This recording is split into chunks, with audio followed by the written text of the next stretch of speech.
the advanced lecture series for the July 2025. This is the final market review I'll be making for this day. It is on these longs, executed perfectly, takes our profit target perfectly, and ever since taking our profit target, we have been rejecting price as ES has completed the IRL to ERL move, taking out all-time highs again. So really good trade today. All good trades all day. We had 3 out of 3 trades. I don't need to cover the initial shorts as I've just made a video on that. The one thing that I will refer to is this image, which states, actually I'll keep it now, if 9:30 opens here, in order to continue the daily / higher time frame bias, I must short to the IRL. If 9:30 opens here, in order to continue to the daily / higher time frame bias, you must long to the IRL. So I've already covered the 9:30 bias shorts. So now I'm going to cover when we finally get into here and we long up back out of it. So you can reverse engineer these levels. I'll just give you proof that I did call these levels the other day. Iron up 22729 and 22717. These levels here respected perfectly. I got shorts to these levels and then I caught longs out of them. So the draw on liquidity is this buy side, this high at 9:45. Go and reverse engineer it. Obviously we're moving from these levels back up to this high, so we're moving from internal to external. However, with ES having SMT of all-time highs, we targeted this buy side objective, and we had this buy side objective as the most how do I say this, the extreme level before retracement and like a deep slow retracement for the day, because the initial bias 9:30 was shorts. This move was huge, 180 points, and then the move back up is a lot slower. So yeah, but this buy side objective, I don't know if I called this out. I think I may have.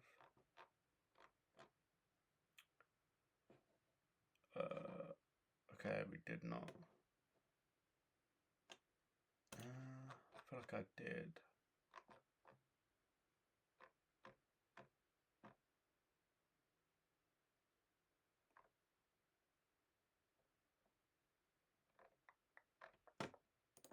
Okay.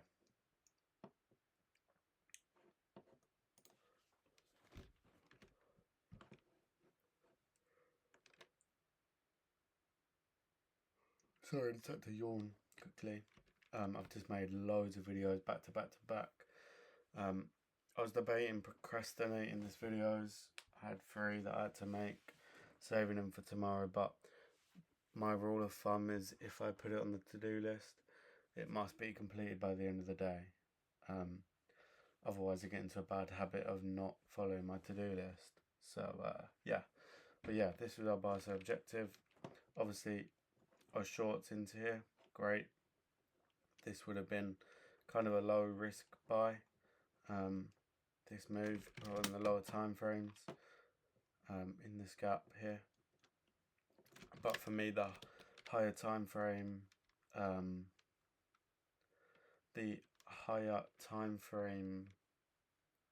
bias allowed me to treat this as the kind of low risk buy area, the first M15 gap back up to this high. Okay, now remember everything's fractal, so if we're going to return to this level and this level and this level, we have to return to this level first. So if we want to get up to this high, we must find support in IRL to then return to this high, to then, you get what I'm saying. So yeah, this is kind of the low risk buy area. Obviously, higher time frame wise, we are definitely IRL to ERL, but for this fractal move, we was IRL to ERL, and then this was a higher time frame target. That makes sense. This was like a final runner, because it shouldn't really take this without taking out sell side first. Sell side ERL to IRL up here. But we did hit this today. This should have been hit maybe after something else had been swept. But yeah, this was a low risk buy, IRL to ERL move, and then we held for the higher time frame target.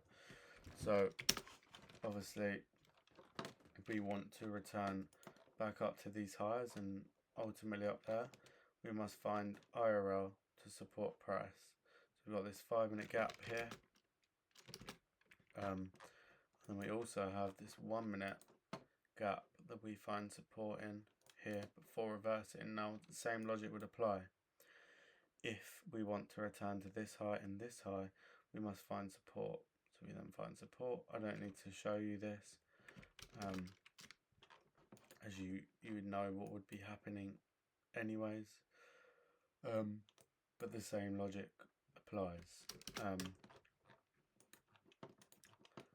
Here I just found an inverse gap entry here, and then I also had a limit on this turtle soup, as this low would technically now be protected if we're done retracing.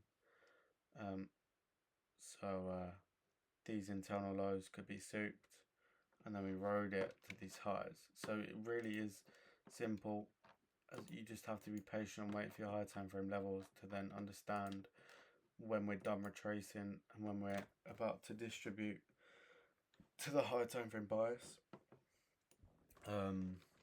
Obviously retracements can be quick, just like today. Even though this looked like the biggest shorts in the world, this was purely just a higher time frame retracement. So hopefully that's advice to not focus on the lower time frame too much, because it doesn't mean much. This, like I just said, I know I'm repeating myself, but it is very true.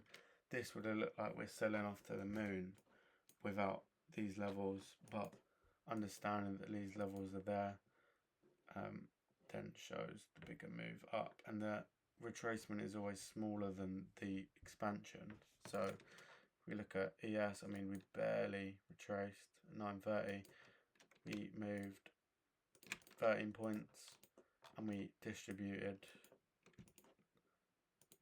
37. So still not much, but the retracement is always bigger than the distribution. The retracement is always smaller than the distribution, but yeah, it was purely turtle soup entry and an inverse gap targeting these levels. This was obviously TP, as this was higher time frame level that we was targeting in proximity of. But yeah, so if I was to draw a framework, like I drew framework for these other trades that I took today, it would look something like this.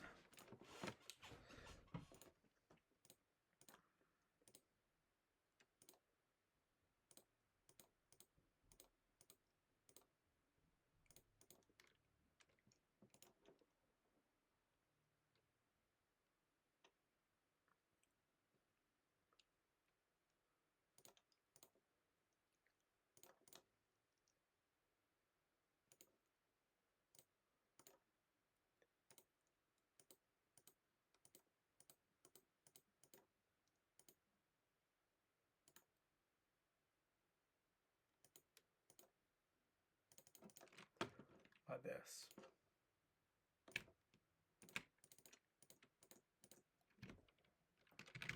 taken up IRL.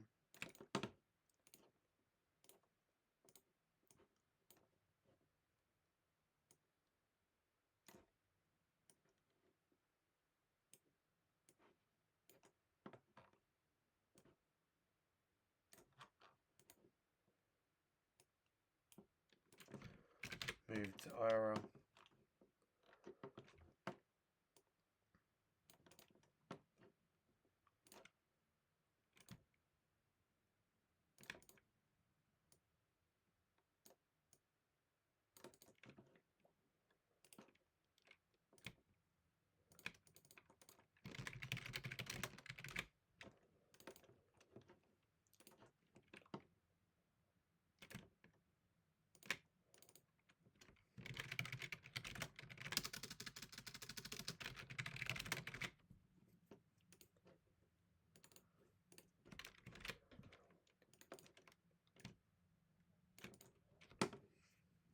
With NAS having SMT.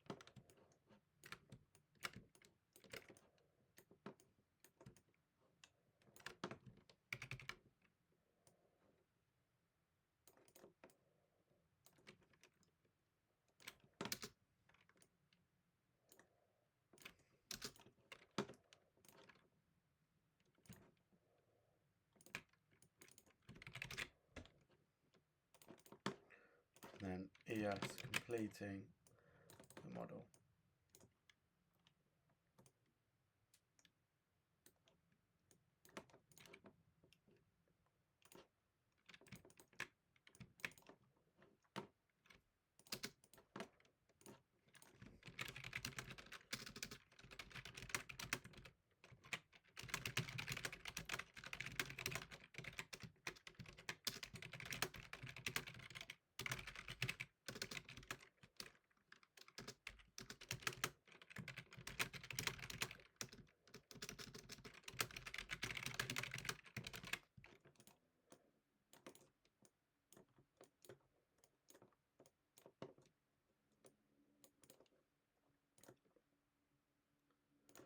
So that was the framework for this trade,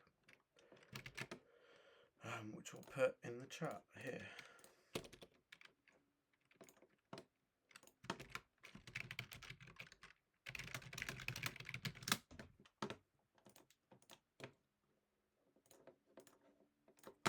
So yeah, hopefully you learned something. I can now finally end recording and delete these drawings. And I'll see you guys in the next video.